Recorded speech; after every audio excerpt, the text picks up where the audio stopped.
Assalamualaikum warahmatullahi wabarakatuh. Baik, hari ini kita pergi kepada kemahiran seterusnya dalam tajuk koordinat, nisbah dan kadaran.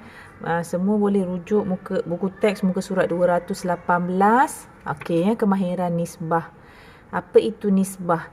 Ya, kalau kita tengok dekat buku teks di sini, ada nota ya, ada tips kat sini. Nisbah ialah perbandingan antara dua kuantiti yang mempunyai unit yang sama. Dia ada dua benda, unit dia sama, lepas tu kita bandingkan. Okey, contoh mudah je sebenarnya ya. Mudah je, cikgu bagi ringkas je. Ya, sebab dia mudah. Okey, contoh macam soalan contoh di muka surat 218 ni. Okey, cerita tentang seorang ibu nak buat kuih lapis ni, bahan-bahan kan. Okey, ni tak payah, awak boleh baca sendiri, fahamkan sendiri. Cuba cikgu nak pointkan terus kat sinilah. Soalan ni macam mana nak tulis nisbah. Nisbah ni berdasarkan apa yang dibandingkan, apa yang diminta dibandingkan. Jadi kena alert kat situ lah. Okey, contoh macam A ni, berapakah nisbah bilangan cawan gula pasir kepada bilangan cawan santan pekat. Jadi poin kat sini yang utamanya, ya, maklumat utama dia adalah berapa cawan gula pasir ya kepada bilangan cawan santan pekat. Maknanya gula pasir, kita tengok gambar ni. Okey, kalau tengok pada ni, okey, kalau kita tengok ni cawan mana ya, bilangan cawan gula pasir pada bahan-bahan. Mana gula pasir? Okey, kalau kita tengok sini maklumat dia satu cawan gula pasir. Sebab tu gambar kat sini satu cawan gula pasir. Dan juga cawan santan pekat pun satu juga. Secawan santan pekat. Kat sini kan satu cawan santan pekat. Okey, jadi maknanya gula pasir pun satu cawan, santan pekat pun satu cawan. Jadi macam mana cara nak tulis nisbah berdasarkan bilangan kepada item yang dia nak tu lah. Okey, item yang dia nak tu, maklumat yang dia nak tu bilangan cawan gula pasir. Jadi cawan gula pasir dulu. Sebab disebut gula pasir, jadi mesti tulis nisbah untuk gula pasir dulu. Jadi gula pasir, cawan dia adalah satu. So cara tulis ya, ni cara tulis. Nak kena ingat. So awak tulis satu. Lepas tu baca pada ayat ada perkataan kepada. Kepada ni lah maksudnya nisbah. Kepada samalah maksud dia dengan nisbah. So macam mana nisbah? Kita gantikan dengan titik bertindih. Ingat, bila nampak ada titik bertindih ni maksudnya nisbah. Jadi kalau dalam ayat dia guna kepada. Jadi bila nak gantikan dalam bentuk tulisan nombor, nisbah tu adalah titik bertindih. Ataupun samalah maksud dengan kepada. So kepada tu titik bertindih, noktah bertindih ataupun nisbah.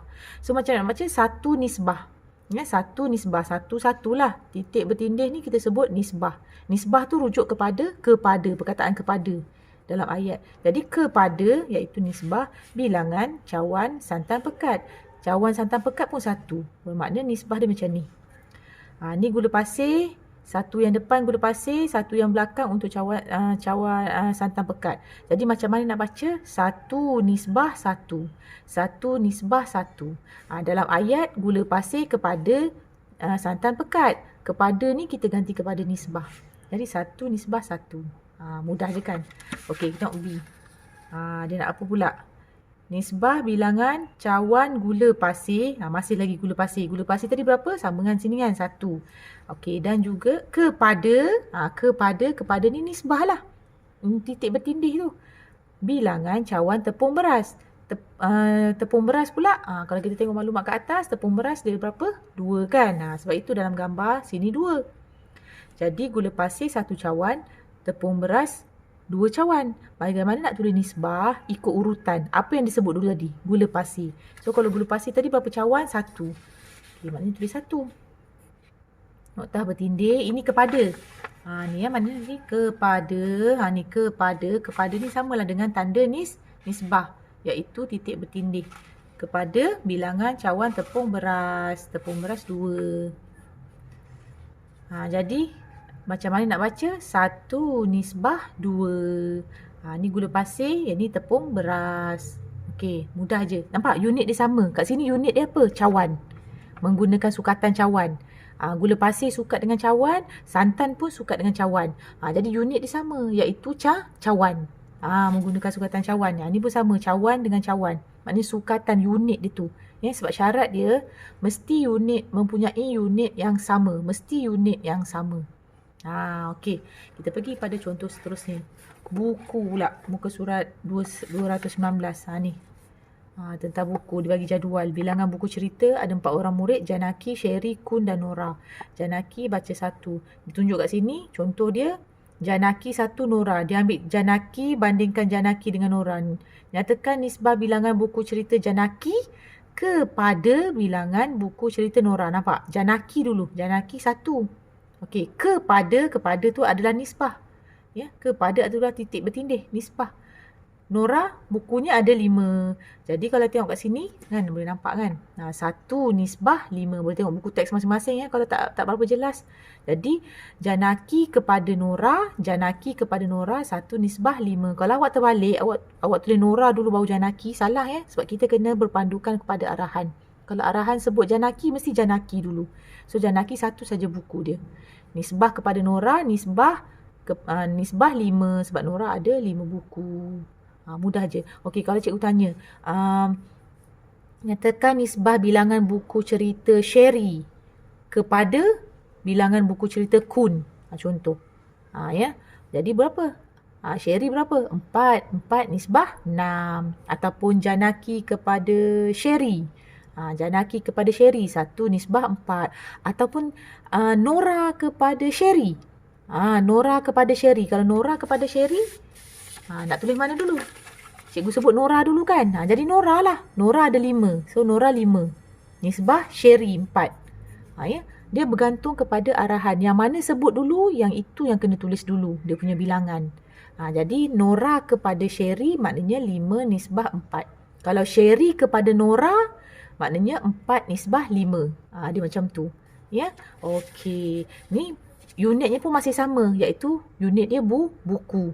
Jadi dia tak ada pening kepala sangat. Senang, mudah sebab unit dia sama. Semua buku. So tak ada masalah. Okey. Ni melibatkan unit ukuran.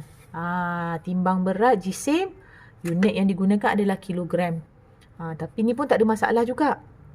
Walaupun digunakan unit kilogram, unit jisim, tapi dia masih sama menggunakan kilogram dengan kilogram.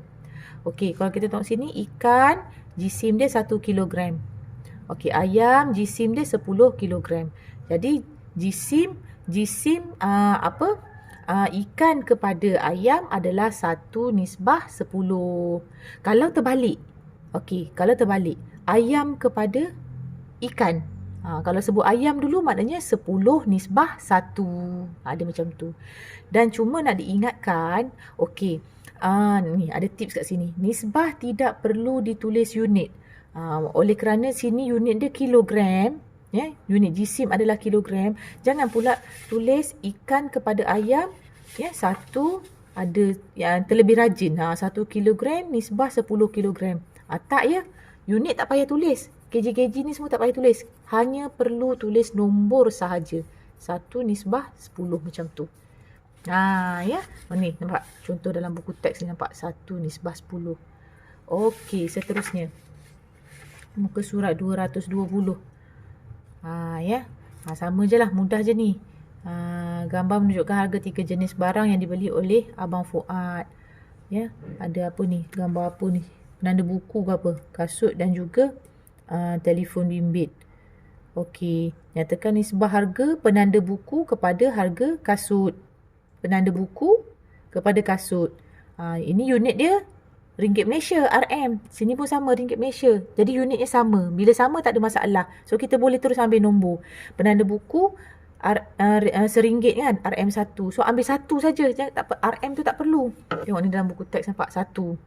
Okey, kasut RM100. Ambil nombor saja 100. Jadi penanda buku kepada kasut, nisbah dia adalah 1 nisbah 100.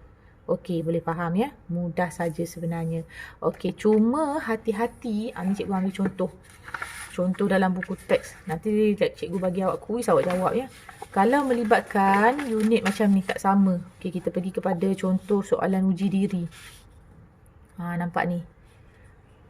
Ada dawai. Ni nampak. Dawai R 1 mm. Dawai S 1 cm.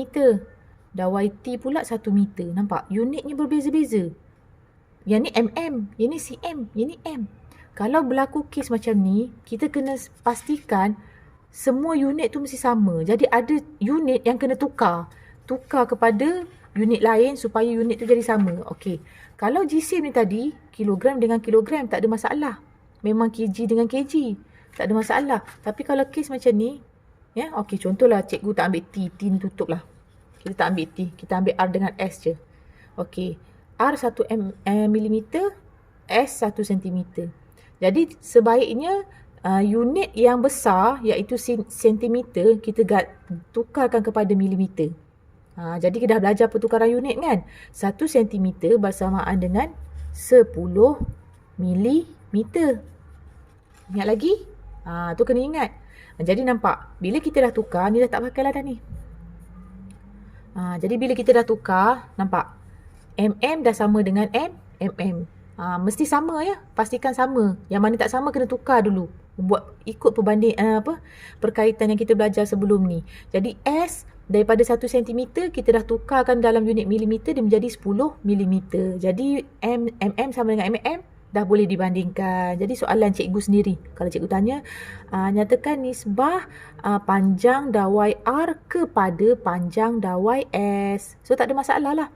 R1, ni R1 mm. Mm tak perlu tulis, ambil nombor saja. Ya. Jadi nisbah kepada S panjangnya 10. Jadi kenapa cikgu ambil 10? Sebab kita dah tukar kepada mm. Unit mesti sama. Jadi nisbah R kepada S adalah 1 nisbah 10. Okey, boleh faham?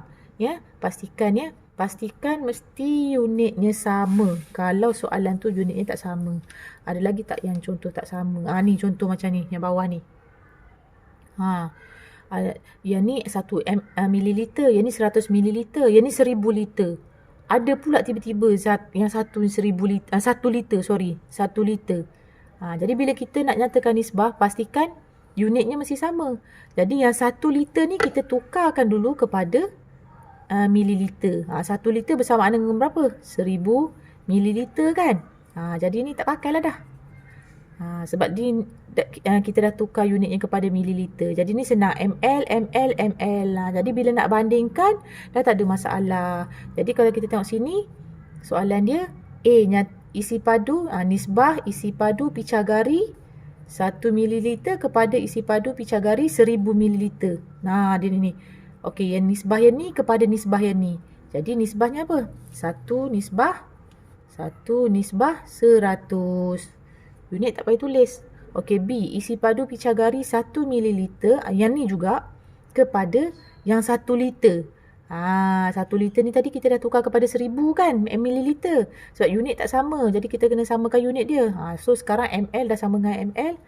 So 1 nisbah yang 1 liter ni dah tukar jadi 1000. Macam tu saja. Okey, itu saja untuk nisbah. Cikgu harap awak boleh faham. Okey, nanti jawab soalan ya.